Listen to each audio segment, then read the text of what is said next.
Hello, little sweetie pie. Little Oreo, such a good boy. Hello, everyone. It's Sandy here. Hope you're well. I have my little baby with me this evening, little Oreo. And I'm very lucky. And the reason I'm talking in this manner is because if I didn't, I think Oreo would move away from the screen. Yes. I have a plan today to talk to you a little bit on the subject of my obsessive compulsive disorder, short version OCD. I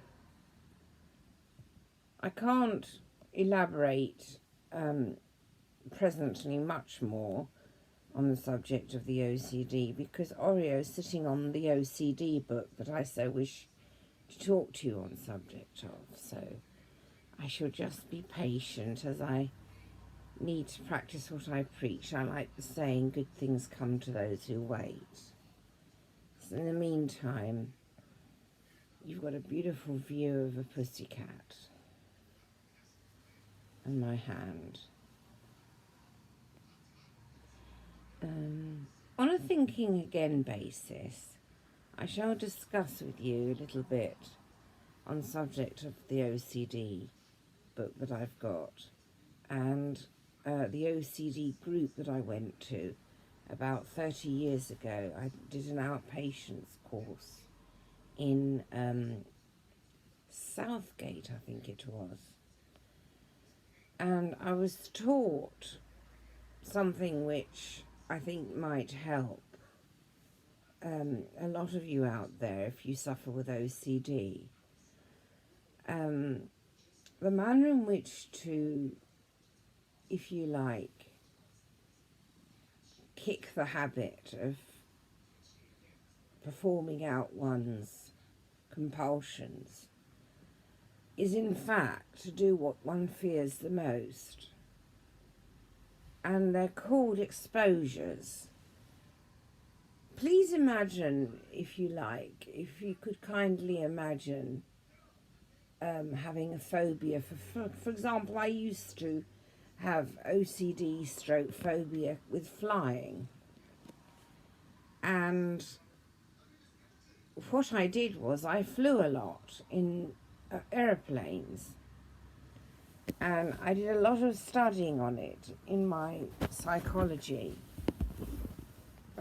stroke OCD group lessons, which led me, what I'm trying to say, which led me to doing quite a lot of flying, so to speak.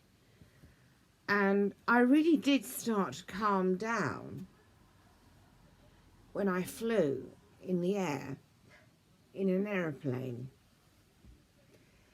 And I believe that if I can do it, you can do it. And there's no reason as to why you're to be any less capable or more capable than me. So allow that, please, to be food for thought. If you do suffer with OCD, you need to be tough with yourself. You need to expose yourself to each time a little bit more. And it does pay. And stick with the doubt. Stick, please, with the anxiety. It shall get easier. I do apologise that my head is not showing much, if at all. I'm trying to encourage, as I said, the cat to be in the picture. So, going back to the OCD,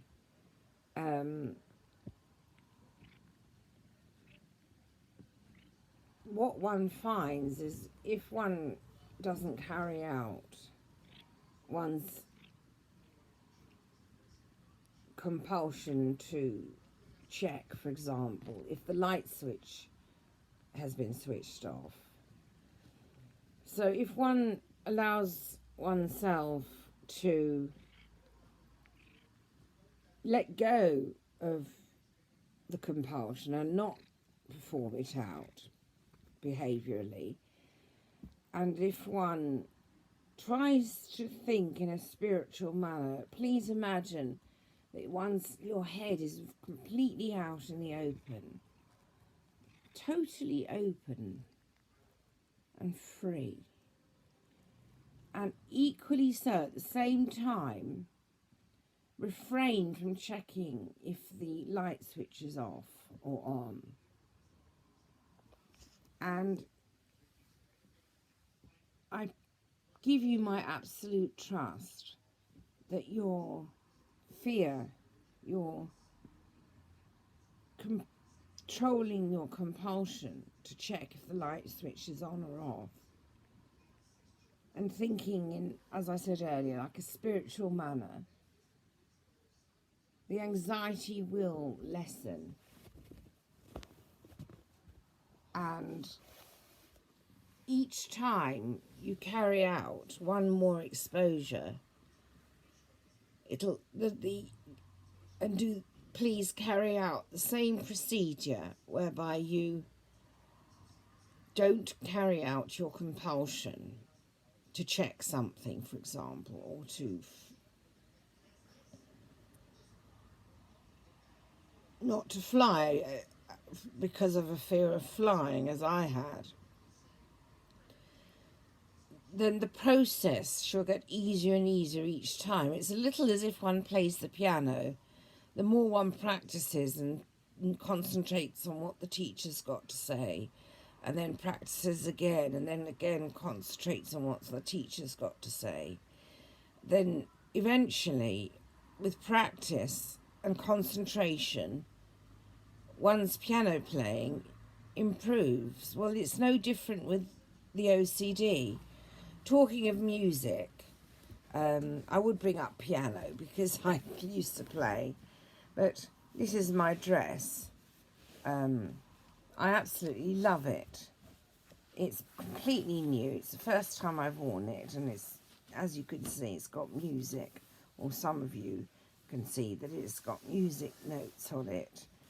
I just fancied it. It's from Wish online, I think.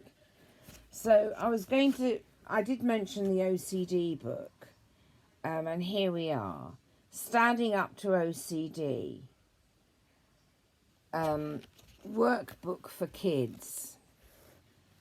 I highly recommend it. It's very easy to read and understand.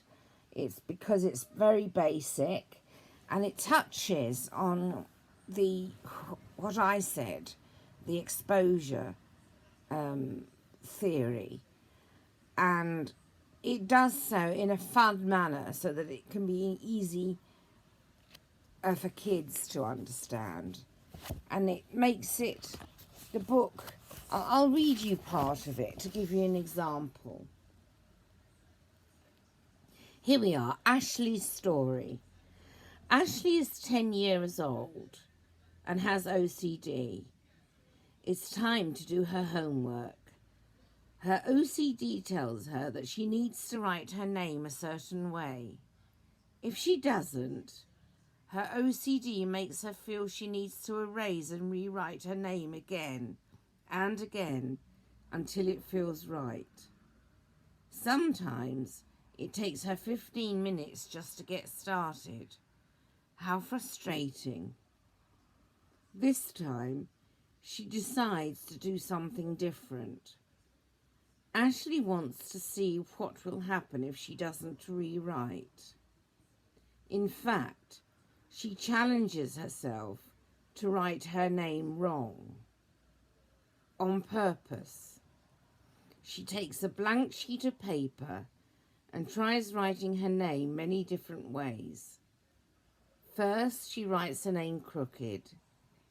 She starts to feel nervous. She feels in her right hand the urge to take her eraser and erase her name. She puts down her pencil and sits with that nervous feeling.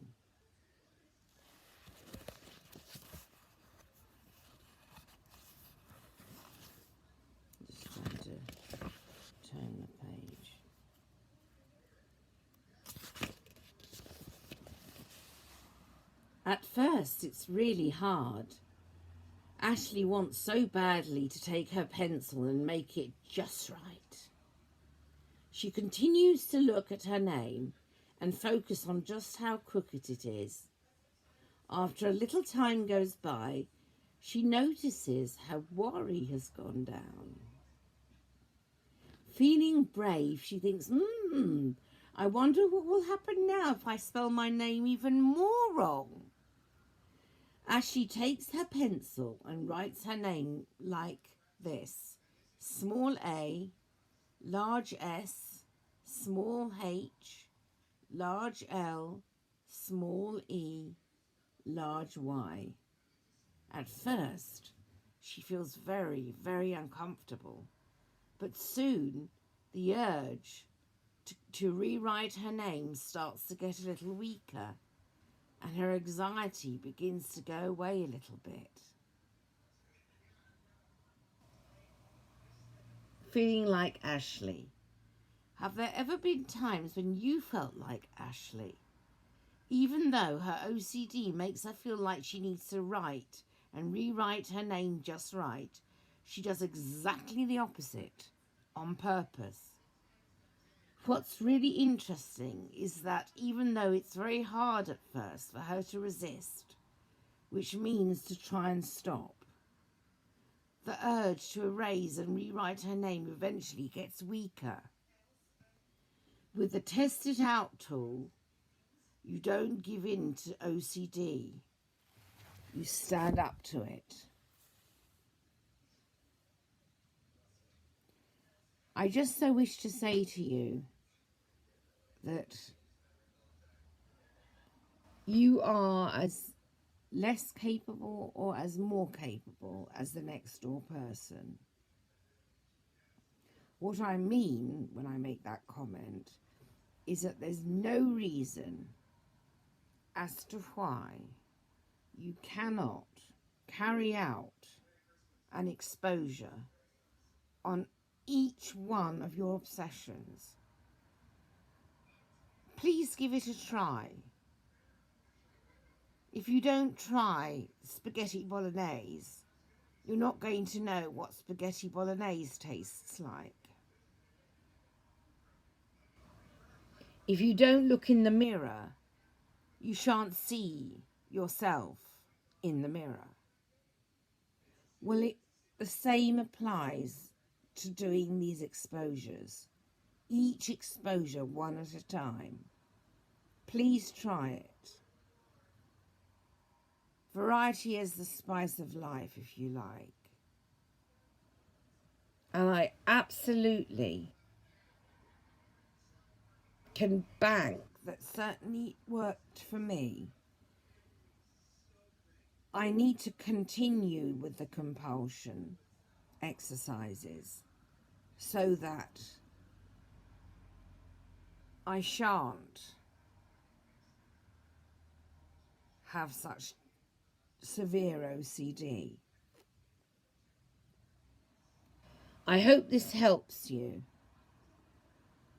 because my heart reaches out to each one of you who suffers with OCD severely and even not severely. It's all about trusting oneself and believing in oneself, in my opinion. So, food for thought. Please try it. Please like and subscribe. Thank you for watching me. Take care, please, to each one of you. And look after yourself, please, each one of you. Lots of love.